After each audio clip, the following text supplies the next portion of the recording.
हाय दोस्तों, GS study के एक अलग एडिशन में मैं आपका स्वागत करता हूं।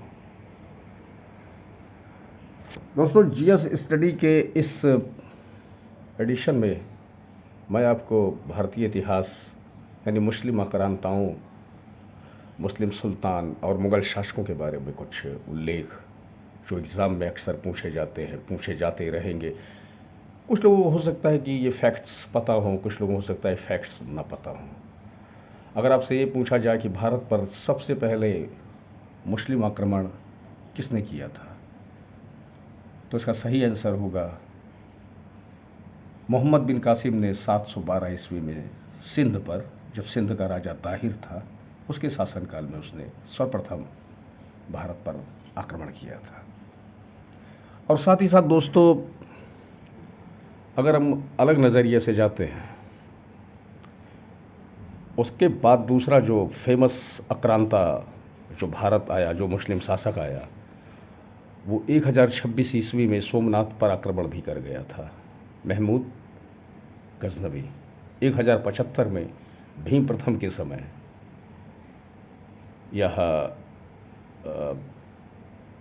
1026 में, माफ़ करिएगा, 1075। इससे पहले की वीडियो में भी मैंने एक थोड़ा सा गलत इन्फॉर्मेशन किया था कि डायनामाइट का इस्तेमाल करने वाले अल्फ्रेड नोबेल थे और एटम बम का ऑटो हान। इन दोनों पे भी गौर करिए। उसके बाद 1175 से अपनी शक्ति को सशक्त करते हुए मोहम्मद गौरी ने भारत पर तमाम तमाम आक्रमण किए, लगभग 15 आक्रमण किए, क्योंकि इसने भारत पे 17 बार आक्रमण किए थे। 16वां आक्रमण इसका तराइन के प्रथम युद्ध 1191 ईस्वी में महान शासक पृथ्वीराज चौहान से हुआ, जिसमें यह परास्त हुआ और वापस गजनी भाग गया। लेकिन इसने फिर एक बार तैयारी की, और इस बार उसने तैयारी जब की तो 1192 का जब द्वितीय युद्ध लड़ा गया, वह युद्ध निर्णायक साबित हुआ और इस युद्ध में पृथ्वीराज चौहान को उसने परास्त कर दिया। तो यानी तराइन की 2 युद्ध। उसके बाद 1194 में चंदावर का युद्ध भी हुआ था। इसे भी नोट करिए, क्योंकि बहुत कम लोग जानते हैं। मोहम्मद गौरी यहाँ पे शासन करने के उद्देश्य से तो आया नहीं था, इसलिए उसने अपने गुलाम कुतुबुद्दीन ऐबक को 1206 ईस्वी में यहाँ छोड़ा, और 1206 ईस्वी से लेकर 1210 ईस्वी तक कुतुबुद्दीन ऐबक ने गुलाम वंश की स्थापना की। इसके पहले वीडियो मैंने पहले भी कहा था कि उसे लाख बख्श हातिम द्वितीय और कुरान खां भी कहा जाता है, और वो गुलाम था मोहम्मद गौरी का, इसलिए वो गुलाम कहलाया और इस वंश को गुलाम वंश के ही नाम से जाना गया, और इन शासकों को सुल्तान के नाम से भी जाना गया। उसके बाद दोस्तों, इसी गुलाम वंश के अगर इतिहास में और आगे जाते हैं तो गुलाम वंश में कुछ और भी शासक रहे हैं, जैसे कि 1210 तक मतलब इसने शासन किया कुतुबुद्दीन ऐबक ने। उसके बाद कई और भी शासक थे, लेकिन इस ऐबक कुतुबुद्दीन ऐबक के किसी भी वफादार ने यहाँ पर कोई भी, मैं आपको एक चीज़ और बताऊं कि इल्तुतमिश और बलबन, ये 2 फेमस शासक थे इन सुल्तानों में, जिनके इलवारी शासक भी कहा जाता है इन्हें। अगर कभी क्वेश्चन में पूछा जाए इलवारी शासक कौन है, तो इलवारी शासक यही तुर्क थे। और इल्तुतमिश के बारे में तो आप काफ़ी कुछ जानते ही हैं। इसी कड़ी में सुल्तानों में देखिए दोस्तों, मैं क्रम से अलग वीडियो में इनके बारे में बताऊंगा। यहाँ मैं सिर्फ आपको एक ऐसी जानकारी दे रहा हूँ जो हिट लिस्ट के ज़रिए है।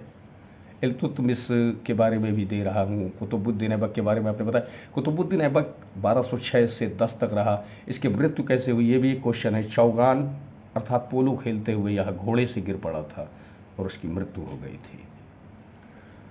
और बलबन ने सिजदा और पैबोस प्रथा चलाई। यह भी क्वेश्चन बनता है कि किस सुल्तान ने सिजदा और पैबोस प्रथा चलाई थी। वह बलबन था। नवरोज उत्सव फारसियों का एक बड़ा उत्सव होता है नवरोज, उसे भी इसी ने चलाया था। और इल्तुतमिश को तो आप जानते ही होंगे। इल्तुतमिश ने भी अपने शासनकाल में काफ़ी सुधार जरूर किए थे। लेकिन यहाँ से एक क्वेश्चन मैं आपको डीपली बताऊं कि इसके शासनकाल में इब्न बतूता 1333 ईस्वी में आया था। ये अपने योजनाओं को सही ढंग से क्रियान्वित ना करने की वजह से एक विद्वान मूर्ख की उपाधि भी से इसे मिली हुई थी। फिरोज शाह तुगलक को एक कल्याणकारी शासक की भी उपाधि मिली थी। अब दोस्तों कुछ मुगल वंश के भी छोटे स्तर से तो सही, लेकिन क्वेश्चन की दृष्टि से जो कि पूछे जाते हैं निश्चित तौर पे वनडे एग्जाम से लेके पीसीएस से लेके सिविल सेवा के सबसे बड़े सर्वोच्च पद तक के ये क्वेश्चंस, एसएससी, सीडीएस, वीडियो, ऐसे कई रेलवे ऐसे भी जगहों पे पूछे जाते हैं। जैसे कि मुगल वंश की स्थापना किसने की थी? बहलोल लोदी लोदी वंश का शासक था और सिकंदर लोदी तत्कालीन, मतलब जिस समय बाबर ने अटैक किया था तो वो उस समय का तत्कालीन शासक यही था। सुल्तान, मतलब आखिरी सुल्तान यही साबित हुआ इब्राहिम लोदी। 21 अप्रैल 1526 को बाबर ने इसे परास्त करते हुए मुगल वंश की स्थापना की। 1527 में महान शासक, महान क्षत्रप शासक राणा सांगा को 1527 में इसने हराया। 1528 में चंदेरी की युद्ध को इसने जीता जो मेदिनी राय के खिलाफ था, और 1529 अफगान युद्ध भी ये जीत गया।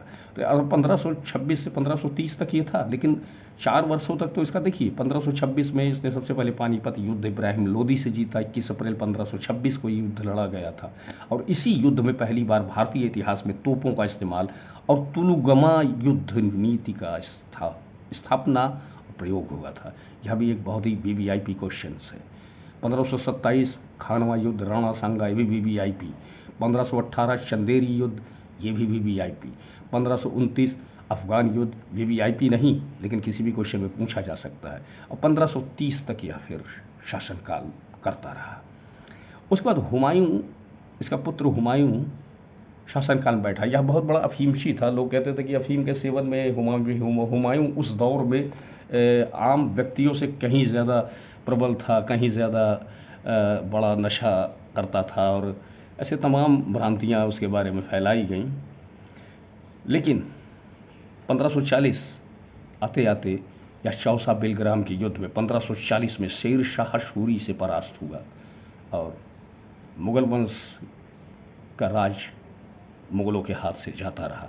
लेकिन क्या दोस्तों आप ये जानते हैं कि 1540 में मुगलों का राज तो चला गया, लेकिन 1500 यह जब निर्वासित होकर भारत से निकल गया तो उसी दौरान राणा बीर साल के महल में 15 अक्टूबर 1542 के भारत के उस बादशाह ने जन्म लिया जिसने न जाने कितने जन कल्याणकारी योजनाओं को जन्म दिया, जिसने अपने सिक्कों पे सीता और राम तक को अंकित किया, जो मंदिर पूजन के लिए भी मंदिर बनवा कर अपने महलों में रखा हुआ था। अकबर, राणा बीर साल के महल में इसका जन्म हुआ था 15 अक्टूबर 1542।